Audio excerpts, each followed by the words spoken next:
খেতটা তো দেখা যা হুগায় গেছে গা খেত না এটা দিয়ে পরে গা নাস্তা খাই খেতটা কয়দিন ধরে আই না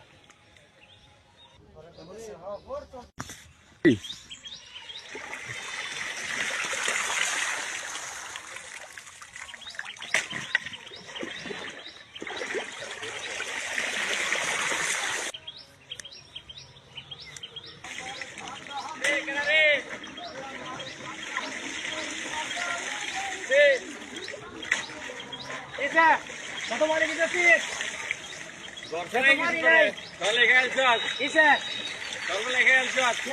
আমাকে তো মার দিতাম না নাকি আমাকে তো মার দিচ্ছি কাকে তো মার দিতেছি আমার ক্ষেত্রে এটা আচ্ছা তো এদিকে এদিকে আচ্ছা আইতাছি আমার লগে তোর লগে কই যেতাম হ্যাঁ আমার ক্ষেত্রে বান দিই তোর সমস্যা কি তোর ক্ষেত্রে আমার ক্ষেত্রে বান দিতেছি সকালবেলায় খেয়ে আলছো কি আর খাই আছি শীত দিয়ে অনেকদিন ধরে খাই না এই যে তোর ক্ষেত পানি দেওয়া এটা হচ্ছে আমার ক্ষেত আসানি হাসানি কি কিছু খাইছস সকালবেলা তো এক টান খাইছিলাম এর লাগি অবস্থা বালাক করে দেখ গেল আমার ক্ষেত তো ঠিকই পানি আছে হ্যাঁ তার খেয়ে আলছস পানিটা ফসুন যাইবো